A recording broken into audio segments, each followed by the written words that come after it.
आत्मनिर्भर भारत ही संकल्पना स्पर्धा नाही तर क्षमता निर्माण करते आणि त्यातूनच भारत उत्पादनाचं जागतिक केंद्र बनेल, पंतप्रधान नरेंद्र मोदी यांनी व्यक्त केला विश्वास। इथेनॉलच्या खरेदी प्रक्रियेला केंद्रीय मंत्रिमंडळाने दिली मंजुरी। यानुसार वेगवेगळ्या पद्धतीने तयार झालेल्या इथेनॉलच्या किमतीत होणार वाढ। तागाचं उत्पादन आणि विक्रीला चालना देण्यासाठी केंद्र सरकारनं अन्नधान्याचं पॅकिंग करण्यासाठी यापुढे तागाच्या पिशव्या वापरणं केलं अनिवार्य। महापारेषण कंपनीनं उत्पन्नाचे अभिनव स्रोत शोधण्याबरोबरच यंत्रणेतल्या सुधारणांसाठी आधुनिकीकरण आणि नवीन तंत्रज्ञानाचा अवलंब करावा, ऊर्जा मंत्री नितीन राऊत यांच्या सूचना। युरोपातल्या काही देशात कोरोनाची दुसरी लाट सुरू। फ्रान्सचे राष्ट्राध्यक्ष इमॅन्युएल मॅक्रो यांनी देशात केली टाळेबंदीची घोषणा।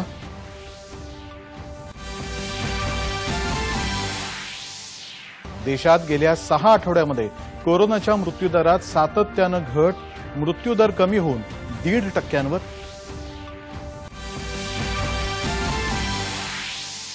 राज्यातलाही कोरोनाबाधित रुग्ण बरे होण्याचा दर 90%च्या जवळ। काल 8,430 रुग्ण कोरोनामुक्त होऊन घरी परतले। आणि गुजरातचे माजी मुख्यमंत्री आणि भाजपा नेते केशुभाई पटेल यांचं निधन। राष्ट्रपती, उपराष्ट्रपती आणि पंतप्रधानांनी वाहिली श्रद्धांजली। नमस्कार, 4:30च्या बातमीपत्रात मी योगेश कोलते आपलं स्वागत करतो। आता पाहूया बातम्या विस्तारानं। आत्मनिर्भर भारत ही संकल्पना स्पर्धा नाही तर क्षमता निर्माण करते आणि त्यातूनच भारत उत्पादनाचं जागतिक केंद्र बनेल असा विश्वास पंतप्रधान नरेंद्र मोदी यांनी व्यक्त केला आहे। कोरोना साथीच्या उद्रेकाच्या काळामध्ये रुग्णसंख्या वाढू न देण्यावरती तसंच लोकांचे प्राण वाचवण्यावरती भर दिला असंही मोदी यांनी एका वृत्तपत्राला दिलेल्या मुलाखतीत सांगितलं। नियोजन करतानाच साथीची तीव्रता पाहून प्रतिसाद वाढवला। इतर देशांच्या तुलनेमध्ये भारतातला मृत्यूदर खूपच कमी आहे। सरकारी आणि सामाजिक पुढाकारातून नियोजनबद्ध पद्धतीने पावलं उचलली असंही ते म्हणाले। टाळेबंदीच्या काळामध्ये 80 कोटी लोकांना 8 महिने तांदूळ आणि डाळ मोफत दिले याची नोंद जगाच्या इतिहासामध्ये नक्कीच होईल असंही त्यांनी सांगितलं। सुधारित कृषी कायद्यामुळे देशातल्या शेतकऱ्याला आर्थिक फायदा होईल आणि कामगार कायद्यातल्या बदलामुळे कामगारांना वेळेवर वेतन मिळायला मदत होईल असंही ते म्हणाले। पंतप्रधान नरेंद्र मोदी यांच्या अध्यक्षतेखाली आज झालेल्या केंद्रीय मंत्रिमंडळाच्या बैठकीमध्ये इथेनॉलच्या खरेदी प्रक्रियेला मंजुरी देण्यात आली। यानुसार वेगवेगळ्या पद्धतीने तयार होणाऱ्या इथेनॉलच्या किमती वाढवण्यात आल्या आहेत। तसंच प्रक्रियेनुसार किमतीमध्येही बदल करण्यात आले आहेत। याआधी सरसकट एकच किंमत दिली जात होती अशी माहिती केंद्रीय मंत्री प्रकाश जावडेकर यांनी दिली। बैठकीनंतर घेतलेल्या पत्रकार परिषदेत ते बोलत होते। यावेळी केंद्रीय मंत्री गजेंद्र सिंग शेखावत हेही उपस्थित होते। 2014 पासून सरकारने इथेनॉलला चांगली किंमत मिळवून दिली, त्यामुळे गेल्या 6 वर्षांमध्ये इथेनॉलच्या खरेदीमध्ये सुमारे 5.5 पटींची वाढ झाली आहे। गेल्या वर्षी तेल कंपन्यांनी 195 कोटी लिटर इथेनॉलची खरेदी केली आणि त्याचा लाभ शेतकरी आणि साखर कारखान्यांना झाला। इथेनॉल पर्यावरणपूरक आहे, त्यामुळे पेट्रोलमध्ये होणाऱ्या प्रदूषणात घट होते। तसंच पेट्रोलमध्ये 10% इथेनॉल मिसळल्यामुळे पेट्रोलची आयातही कमी करावी लागते। परिणामी सरकारच्या परदेशी चलनाचीही बचत होते असं जावडेकर म्हणाले। इथेनॉलवरचा जीएसटी आणि वाहतुकीचा खर्चही तेल विपणन कंपन्याच करणार आहेत, त्यामुळे या निर्णयाचा ऊस उत्पादक शेतकऱ्यांना थेट लाभ मिळेल असंही जावडेकर म्हणाले। लेकिन इथेनॉल चूंकि अलग अलग मोलासिस से बनता है या शुगर से भी बनता है,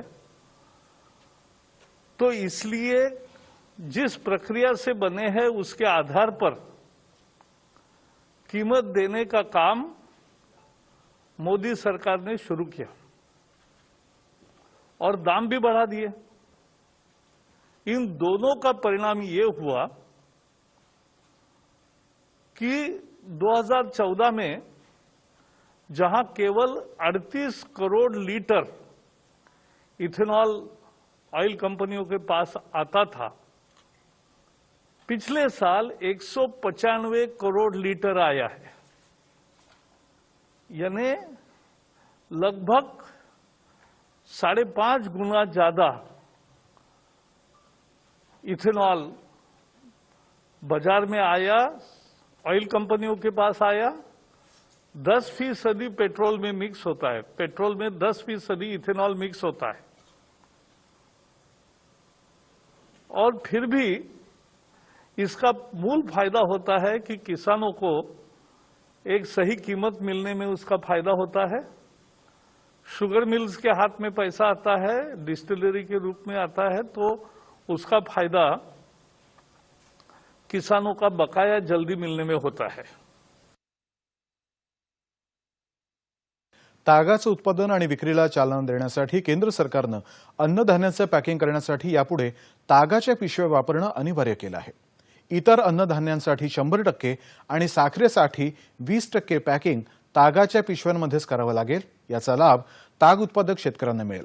बंगाल आणि ओदिशासह ईशान्य भारतामध्ये सुमारे 4 लाख शेतकऱ्यांचं उत्पन्न वाढायला यामुळे मदत होईल। केंद्र सरकारनं आज धरण पुनर्वसन आणि सुधारणा प्रकल्पालाही मंजुरी दिली।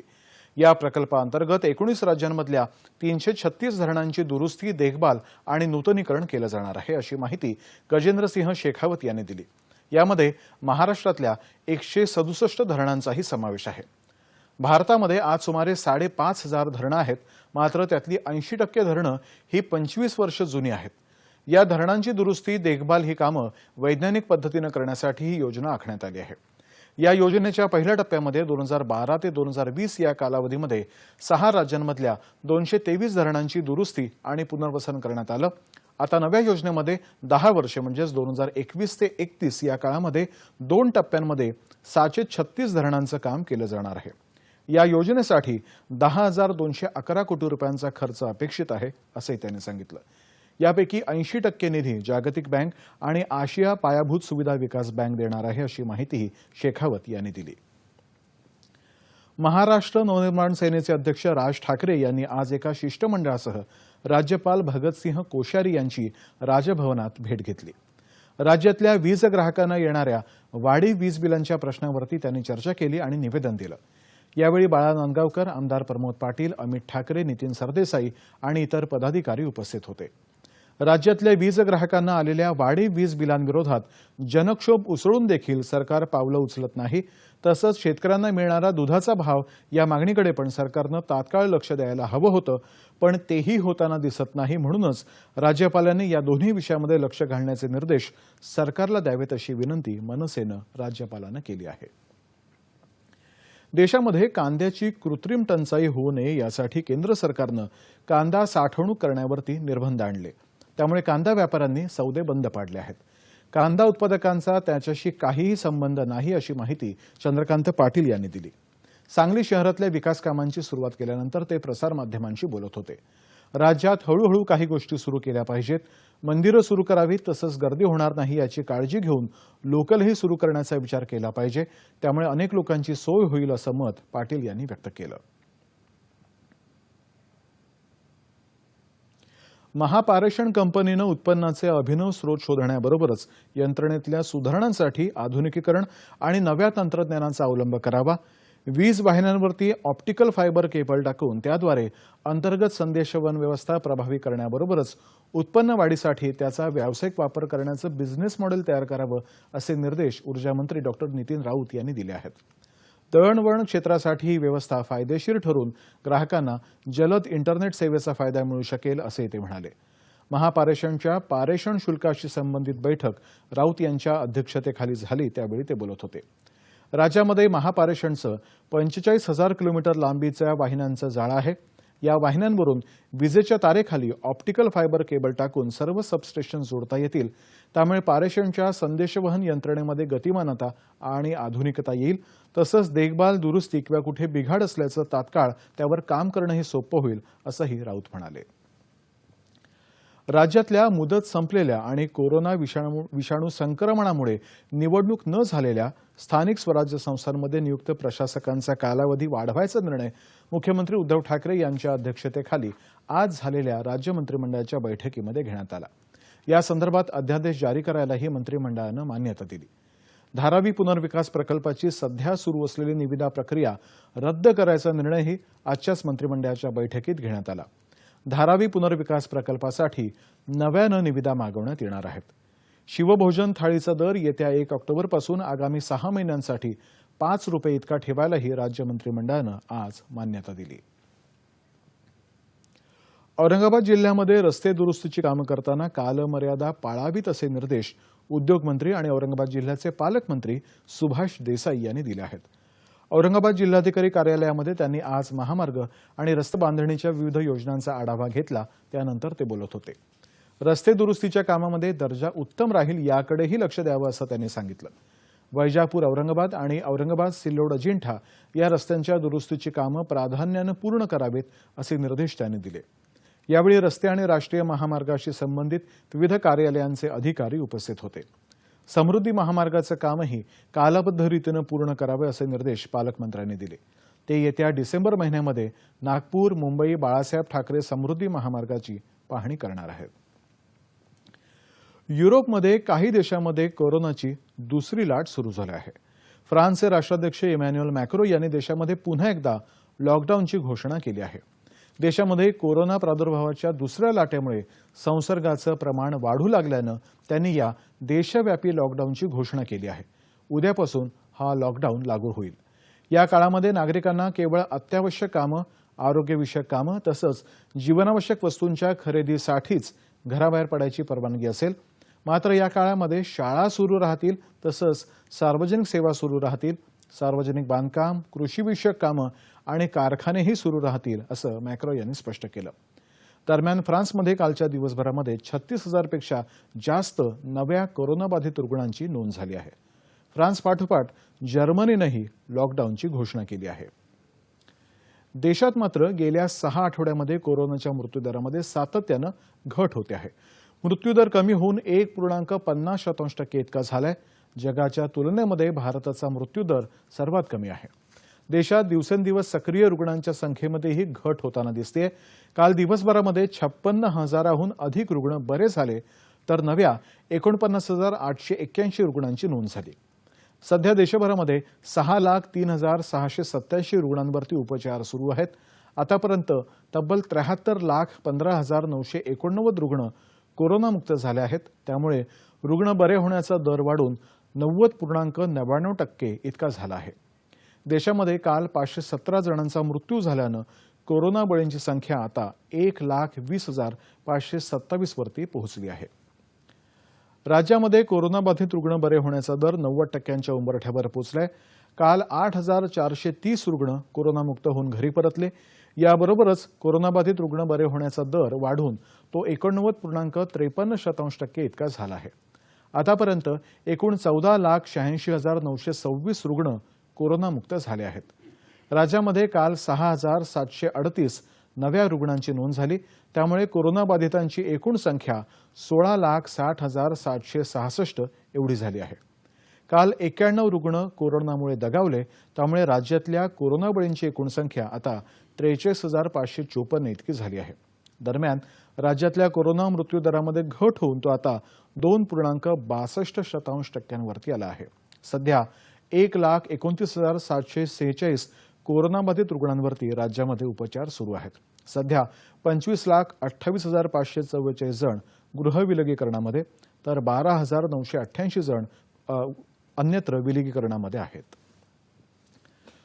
कोरोना प्रतिबंधात्मक उपाययोजना आणि नियमांचं पालन करत सर्वसामान्य नागरिकांसाठी मुंबई उपनगरीय रेल्वेची सेवा खुली करावी अशी विनंती करणारं पत्र राज्य सरकारनं रेल्वेला पाठवलं आहे. मध्य आणि पश्चिम रेल्वेनं संयुक्त पत्रक प्रसिद्ध करून याला दुजोराही दिला आहे. सर्वसामान्य नागरिकांकरता रेल्वे सेवा सुरू करताना गाड्यांच्या फेऱ्यांची संख्या वाढवावी अशी विनंती राज्य सरकारनं केली आहे. या दृष्टीनं राज्य सरकारनं काही निश्चित वेळाही सुचवल्या असल्याचं रेल्वेच्या पत्रकात म्हटलं आहे. दरम्यान कोविड प्रतिबंधात्मक उपायांचं पालन करत उपनगरीय रेल्वे सेवा अधिकाधिक नागरिकांसाठी खुली करण्याच्या दृष्टीनं रेल्वेची पूर्ण तयारी आहे. संबंधित यंत्रणांशी सल्लामसलत केल्यानंतर राज्य सरकारनं केलेल्या विनंतीवरती अंमलबजावणी केली जाईल असंही रेल्वेनं स्पष्ट केलं आहे. अल्प आणि अत्यल्प भूधारक शेतकऱ्यांचं उत्पन्न वाढावं यासाठी केंद्र सरकारनं 2019 साली प्रधानमंत्री किसान सन्मान निधी योजना सुरू केली. कोरोनामुळे लागू झालेल्या लॉकडाऊनच्या काळामध्ये या योजनेनं देशभरातल्या शेतकऱ्यांना मोठाच आधार दिलाय. लागू झालेल्या लॉकडाऊनच्या वेळी अनेकांच्या हातचं काम गेलं. त्यावेळी साहजिकच ग्रामीण भागातला शेतकरीही आर्थिक विवंचनेत सापडला होता. अशातच पेरणीचा काळही सुरू झाल्यानं बियाणं आणि खतं कशी घ्यायची हा नवा प्रश्न त्याच्यासमोर निर्माण झाला. यावेळी आधार दिला तो केंद्र सरकारच्या प्रधानमंत्री किसान सन्मान निधी या योजनेनं. या योजनेअंतर्गत अकोला जिल्ह्यातल्या 2,09,000 शेतकऱ्यांना आर्थिक मदत मिळाली आहे. या मदतीमुळेच शेतकरी सावरलाय. आता दिवाळीच्या पार्श्वभूमीवरही या योजनेतल्या लाभार्थ्यांच्या खात्यात निधीचा दुसरा टप्पा जमा होण्याची आशा असल्यानं शेतकरी केंद्र सरकारप्रती समाधान व्यक्त करतायत. पीएम किसान योजना हे एक अशी योजना आहे की जे कास्तकाराला जीवन जगण्याचा संधी देते. माझ्या खात्यात 3 टप्पे जमा झालेले आहेत. अशा वेळात कास्तकाराला पैसे कोणी देत नसते, पण एक केंद्र शासन सरकार एक अशी आहे की जे पीएम किसान योजनेच्या मार्फत प्रत्येक शेतकऱ्याच्या खात्यामध्ये 2-2 हजार रुपये टाकण्याचं काम जे करते ते त्यांना जीवन जगण्याची नवीन संधी देते. मी या योजनेचा मनपूर्वक आभार मानतो. किसान सन्मान योजनेचा आधार करतो. मला मागच्या 19 मध्ये 3 टप्पे मिळाले, पण आता 20 मध्ये पण 1 टप्पा मिळाला. आता जर दिवाळीचा काळ आहे, या दिवाळीमध्ये 1 टप्पा मिळाला, याच्या बाद अजून 1 टप्पा मिळावा, आम्हाला सहकार्य होईल. कोरोनाचा संकट काळ हा एका अर्थानं देशावरच्या आर्थिक संकटाचाही काळ. मात्र अशा परिस्थितीतही केंद्र सरकार शेतकऱ्यांसोबत खंबीरपणे उभं राहिलं. आत्तापर्यंत या योजनेअंतर्गत मागच्या वर्षी 3 हप्ते शेतकऱ्यांच्या खात्यात थेट जमा झालेत. या योजनेअंतर्गत मिळालेल्या आर्थिक मदतीचा फायदा शेतकऱ्यांना शेतीसाठी तर झालाच, शिवाय संकट काळात आपल्या कुटुंबाचा चरितार्थही त्यांना चालवता आला. दूरदर्शनच्या बातम्यांसाठी विशाल भोरे, अकोला. धुळे जिल्ह्यातल्या शिरपूर तालुक्यामध्ये बनावट नोटा छापणाऱ्या 4 जणांच्या टोळीला स्थानिक गुन्हे अन्वेषण विभागाच्या पथकानं अटक केली आहे. त्यांच्याकडून 200 रुपये मूल्याच्या बनावट नोटा आणि इतर साहित्य जप्त करण्यात आलं. शिरपूर तालुक्यातल्या कळमसरे इथं बनावट नोटांचा हा कारखाना सुरू असल्याची माहिती पोलिसांना मिळाली होती. त्यानुसार पोलिसांनी छापा टाकला असता सुमारे 50,000 रुपयांचा माल इथून जप्त करण्यात आला. या प्रकरणी 4 जणांविरुद्ध गुन्हा दाखल करण्यात आला आहे. केंद्र सरकारचं महारेशीम अभियान शेतकऱ्यांना जीवनमान आणि आर्थिक उत्पन्न वाढवण्यासाठी मोलाचं ठरत आहे. परभणी जिल्ह्यातल्या अनेक शेतकऱ्यांनी या अभियानाचा लाभ घेतलाय. परभणी जिल्ह्यातल्या पाथरी तालुक्यातल्या बोरगव्हाण इथले शेतकरी वैभव खुडे.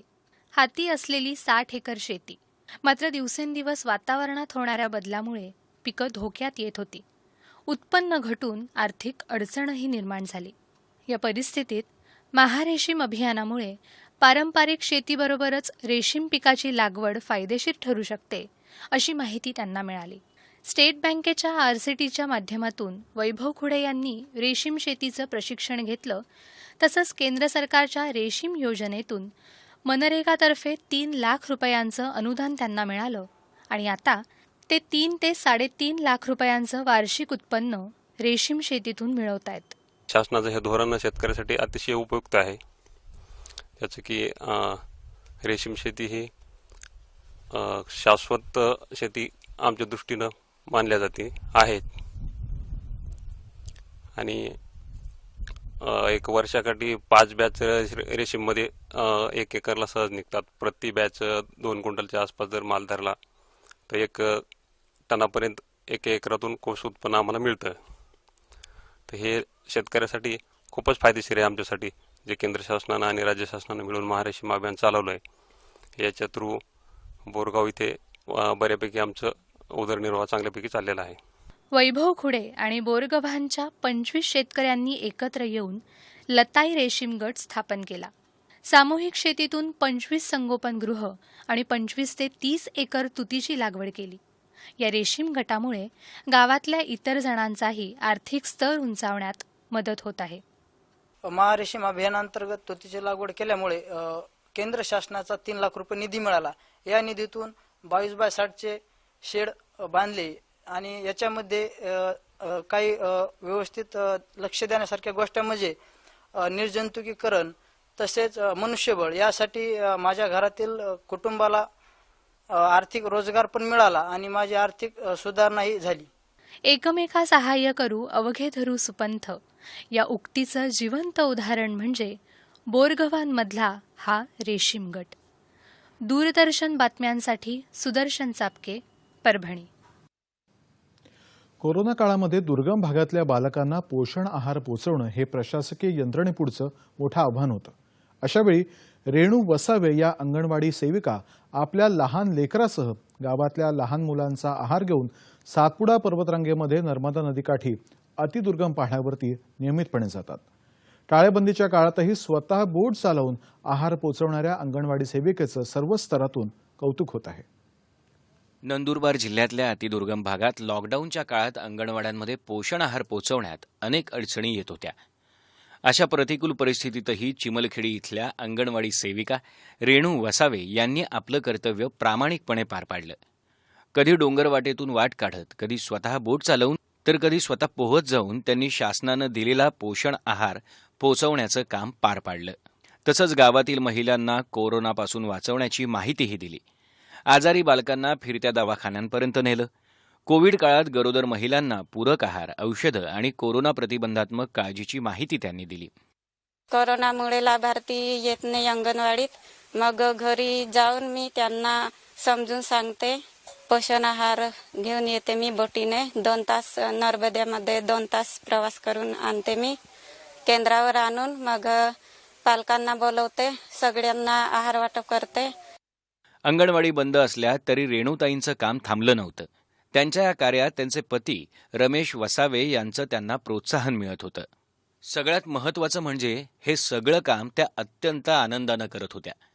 चिमलखेडीच्या बालवाडी अलीघाट पाड्यामध्ये महिन्यातून गरोदर मातेला सर्व आम्हाला बोटीने दर महिन्याला प्रवास करते आणि लहान मुलं असतात त्यांना वजन घ्यायला या नावडीने येते आणि सर्व आहार महिन्याचा गरोदर असेल किंवा पहिल्यांदा असा रस्ता होता, पण आता तो लॉकडाऊनमुळे आमच्या नर्मदा किनारपट्ट्यामध्ये आमच्या बोटीने किंवा हे नावडीने सर्व आहार आमच्या गालीघाट पाड्यामध्ये सर्व चिमलखेडीमध्ये सर्वांना आहार भेटतो आहे. चिमलखेडी हे अतिदुर्गम भागातील अंगणवाडी केंद्र आहे. येथील अंगणवाडी सेविका रेणूताई हिने खरंच खूप कौतुकास्पद काम केलेलं आहे. अंगणवाडी स्तरावर ज्या सेवा दिल्या जातात, मग त्यामध्ये पूरक पोषण आहार असेल, THR असेल, हा लाभार्थ्यांना त्यांच्या घरोघरी बोटीने पोहोचवण्याचं धैर्यवान कार्य सदर सेविकेने केलेलं आहे. आणि या तिच्या कार्याचं कौतुक जिल्ह्याने, राज्याने आणि राष्ट्रीय स्तरावर होत आहे.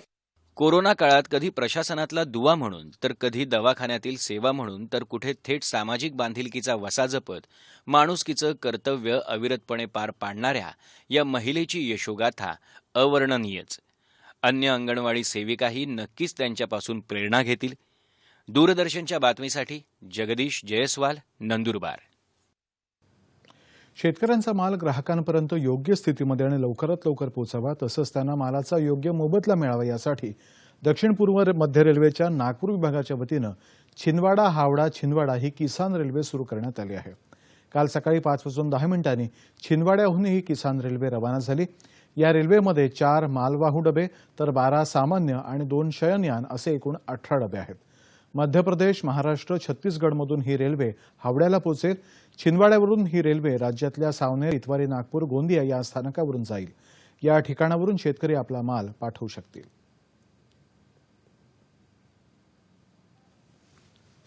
अगर एक बार वो बड़े शहर का मार्केट पकड़ लेते हैं और हम उसको रेल के थ्रू, लॉजिस्टिक्स के थ्रू कनेक्ट कर देते हैं, तो उनको अच्छा प्राइस मिलेगा. तो बेसिकली ये किसानों के बीच और मार्केट के बीच जो गैप है उसको ब्रिज करने का एक प्रोग्राम है. और इसमें फ्रेट में 50% काउंटर पे ही हम सब्सिडी दे रहे हैं. और जो हम सब्सिडी दे रहे हैं किसानों को, हमको जो है food and processing ministry, agriculture food and processing ministry है, उसका एक स्कीम है green total, top to total green mission है उनका. उसके तहत ही हमको फंड एडवांस में मिल गया है और हमको उनको फ्रेट देकर ये फंड यूटिलाइज करना है.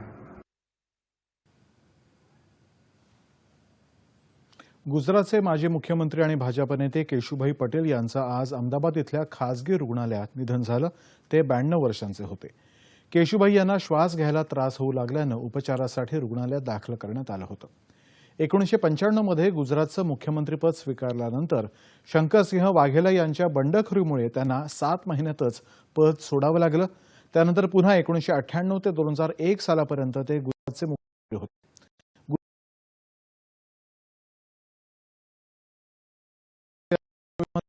निवडून गेले होते. 2012 साली भाजपातून बाहेर पटेल यांनी गुजरात परिवर्तन पक्षाची स्थापना केली. त्यानंतर त्यांनी निवडणूकही जिंकली. मात्र 2014 साली प्रकृती अस्वास्थ्यामुळे पटेल यांनी आमदारकीचा राजीनामा दिला आणि पुढच्याच महिन्यामध्ये गुजरात परिवर्तन पक्षाचं भाजपामध्ये विलीनीकरण केलं. राष्ट्रपती रामनाथ कोविंद, उपराष्ट्रपती एम व्यंकय्या नायडू, पंतप्रधान नरेंद्र मोदी, माहिती आणि प्रसारण मंत्री प्रकाश जावडेकर, राज्यपाल भगतसिंह कोश्यारी, राष्ट्रवादी काँग्रेसचे अध्यक्ष शरद पवार यांनी केशुभाई पटेल यांच्या निधनाबद्दल शोक व्यक्त केला आहे. केशुभाई पटेल यांच्या निधनाबद्दल पंतप्रधान नरेंद्र मोदी यांनी तीव्र शोक व्यक्त केला आहे. गुजरातच्या विकासासाठी आणि गुजराती माणसाच्या सक्षमीकरणासाठी केशुभाई समर्पित जीवन जगले. समाजातल्या प्रत्येक घटकाची काळजी घेणाऱ्या केशुभाई यांच्या निधनानं आपल्या अंतःकरणातून दुःख झाल्याचं मोदी यांनी म्हटलंय. जनसंघ आणि भाजपा बळकट करण्यासाठी त्यांनी अविरत कार्य केलं. आणीबाणीला त्यांनी कडवा विरोध केला. आमदार, खासदार, मंत्री आणि मुख्यमंत्री असताना त्यांनी शेतकऱ्यांच्या हिताचे निर्णय घेतले, असं मोदी यांनी आपल्या शोक संदेशात म्हटलं आहे.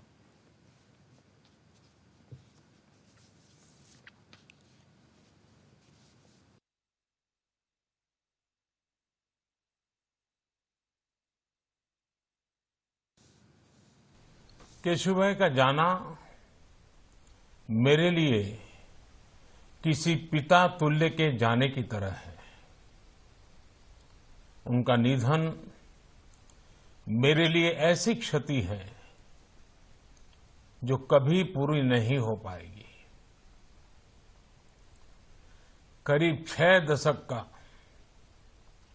सार्वजनिक जीवन और अखंड रूप से एक ही लक्ष्य, राष्ट्रभक्ति, राष्ट्रहित. केशुभाई एक विराट व्यक्तित्व के धनी थे. एक तरफ व्यवहार में सौम्यता और दूसरी तरफ फैसले लेने के लिए दृढ़ इच्छा शक्ति उनकी बहुत बड़ी खासियत थी.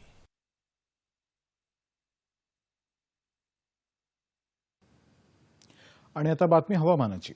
नैऋत्य मोसमी पावसाचा संपूर्ण देशभरातून परतीचा प्रवास सुरू झाला आहे, अशी माहिती हवामानशास्त्र विभागाचे उपमहासंचालक एस बालचंद्रन यांनी दिली आहे. कालपासून संपूर्ण देशभरातून मोसमी पाऊस परतायला सुरुवात झाली आहे. त्याचवेळी देशाच्या तामिळनाडू आणि केरळसह दक्षिण भागामध्ये ईशान्य पावसाला म्हणजेच परतीच्या पावसाला सुरुवात झाली आहे, असंही त्यांनी सांगितलं. तामिळनाडूमध्ये येत्या 5 दिवसांमध्ये काही भागामध्ये मुसळधार पावसाचा इशारा देण्यात आला आहे.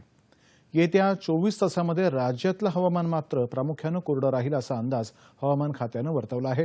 तर याच काळामध्ये कोकणामध्ये तुरळक ठिकाणी पाऊस पडण्याचा इशाराही हवामान खात्यानं दिला आहे. ठळक बातम्या पुन्हा एकदा.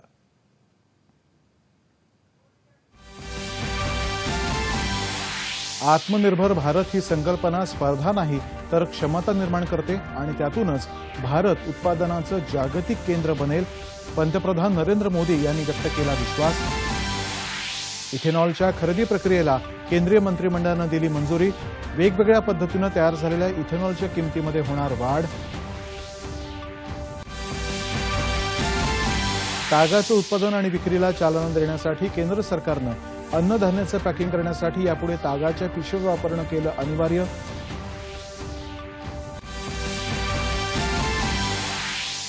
केंद्र सरकारची 19 राज्यांमधल्या 336 धरणांची दुरुस्ती, देखभाल आणि नूतनीकरण सुधारणा प्रकल्पाला मंजुरी. यात महाराष्ट्रातल्या 167 धरणांचा समावेश. राज्यातल्या मुदत संपलेल्या आणि कोरोना विषाणू संक्रमणामुळे निवडणूक न झालेल्या स्थानिक स्वराज्य संस्थांमध्ये नियुक्त प्रशासकांचा कालावधी वाढवण्याचा राज्य मंत्रिमंडळाचा निर्णय. अवलंब करावा, ऊर्जा मंत्री नितीन राऊत यांच्या सूचना. युरोपातल्या काही देशात कोरोनाची दुसरी लाट सुरू. फ्रान्सचे राष्ट्राध्यक्ष इमॅन्युएल मॅक्रो यांनी देशात केली टाळेबंदीची घोषणा. देशात गेल्या 6 आठवड्यामध्ये कोरोनाच्या मृत्यूदरामध्ये सातत्यानं घट, मृत्यूदरही कमी होऊन आता आला 1.5%. राज्यातही कोरोनाबाधित रुग्ण बरे होण्याचा दर 90% जवळ. काल 8,430 रुग्ण कोरोनामुक्त होऊन घरी परतले. आणि गुजरातचे माजी मुख्यमंत्री आणि भाजपा नेते केशुभाई पटेल यांचं निधन. राष्ट्रपती, उपराष्ट्रपती आणि पंतप्रधानांनी वाहिली श्रद्धांजली. याबरोबरच हे बातमीपत्र संपलं. पुन्हा भेटूया संध्याकाळी 7 वाजता पुढील बातमीपत्रात सह्याद्री वाहिनीवर. नमस्कार.